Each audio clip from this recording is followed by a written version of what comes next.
by putting our super alignment technology, our fine-tuning technology inside Snowflake, we can specialize language models, make them an order of magnitude or 2 orders of magnitude more intelligent, more capable, better at answering your questions, doing it faster, doing it in a more cost-effective way because of the security and the governance that we get inside a system like Snowflake. Hello, everyone, and welcome back to Snowflake Ventures. We're especially excited about our guest today, representing a company that is not only a key Snowflake partner, but now also a Snowflake Ventures portfolio company. Please welcome the CEO of RelationalAI, Molham Aref. Molham, such a pleasure to sit down with you here today. It's great to be here. Thanks for having me. Looking forward to diving in. At RelationalAI, you are on a mission to power every decision with intelligence, with one of your core differentiators being that you're Snowflake native. Why does this matter for enterprises that need both innovation and compliance at scale? And how does the Snowflake Ventures investments further allow your team to take that mission to new heights? Yeah, so a lot of the most important decisions in the enterprise require you to kind of look forward and understand what the implications of those decisions are. So that requires you to combine a variety of technologies, of course, generative AI and generative AI models and language models that are aligned to your business. Of course, semantics kind of describe to the language model what things mean in your context. So if you want to ask a question like, how do I maximize profit for smartphone accessories in Q4, the language model needs to understand what you mean by profit. So it needs to understand semantics. And then, of course, you need to apply different types of reasoning. Of course, Snowflake comes with a lot of capabilities there, but you also need to think about predictive reasoning, prescriptive reasoning, graph reasoning, rule-based reasoning. And you need to do that and apply it to all the data that lives in a data cloud, in the AI data cloud like Snowflake. And so you have to apply a lot of different technologies together, and you want to do it on one platform that's secure, governed, scalable, cost-effective, has all the characteristics of systems like Snowflake that's around being cloud native and all that.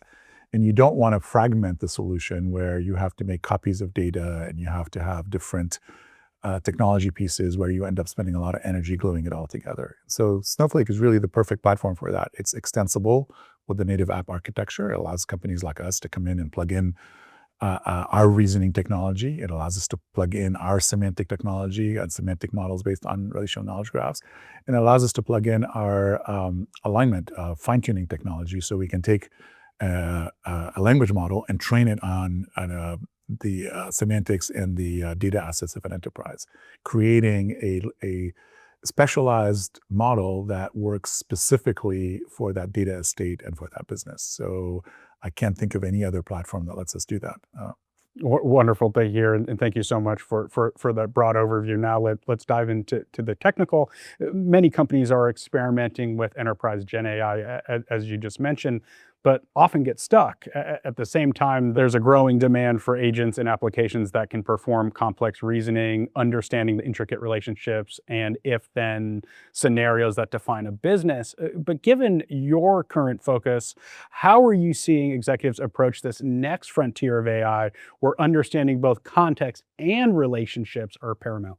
That's exactly right. So folks, and Snowflake brings to market this amazing capability around Snowflake Intelligence with Cortex Search and Cortex Analyst, and really with a focus on business intelligence and being able to answer questions like, what were sales of a particular product last quarter in a particular geography? And so I think that's world-class capability, and it's very, very important for business people to be able to quickly get answers to those questions. But as you get into trying to understand, how to make best decisions, you have to now start thinking about reasoning in different ways. Like I said, predictive reasoning, prescriptive reasoning are examples of that. And so it's very, as people look at decision intelligence as sort of the next frontier, they need to bring all the tools from our AI toolbox to bear, including tools to take language models that were trained on public data, not trained on the data that each enterprise has inside. So one of our customers is AT&T. The language models know about AT&T from what's publicly available about AT&T. AT&T has petabytes of data that are private data that they don't want Right. to become public data. They manage it in Snowflake. And by putting our super alignment technology, our fine-tuning technology inside Snowflake, we can specialize language models, make them an order of magnitude or 2 orders of magnitude more intelligent, more capable, better at answering your questions, doing it faster, doing it in a more cost-effective way, because of the security and the governance that we get inside a system like Snowflake. So really the combination of the reasoners, the semantics, and the super aligned language models is just a killer combination. And it's what you need to drive decision intelligence, which is what underpins a lot of the applications that people build by hand for demand planning, pricing, supply chain management, and things like that. Great to hear. And now I want to look at the broader ecosystem. In your role as CEO, you're on the front line with leading companies like you just mentioned, AT&T and Blue Yonder, to name a couple. What are you hearing from their data and technology leaders about the primary bottlenecks their teams face when trying to build and scale these intelligent data applications at the pace the business requires in order to remain competitive? And why do these use cases matter for the broader enterprise market?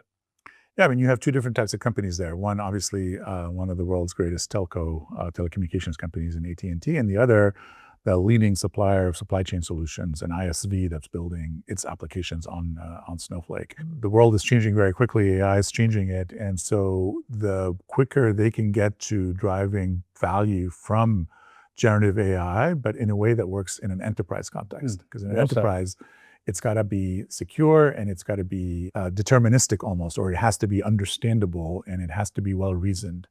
You can't, bet the quarter on decisions that are not well founded and not well grounded in your data, in your semantics, in your business model. And so it's really about moving fast, and it's about being able to kind of do so without having to deal with the complexity of stitching together 20 or 30 different things, and doing it at scale. And whether it's for, like in the AT&T case, it's for internal consumption of AI to improve internal decision making in all aspects of what AT&T does, whether it's infrastructure or customer care or marketing or anything that AT&T does for customers, or whether it's for Blue Yonder indirectly trying to take that power, build their very sophisticated supply chain solutions, leverage that, and then take that to all the leading CPGs and retailers that are their customers. So it has to be enterprise grade. Thank you for the distinction between the two. I really enjoyed that.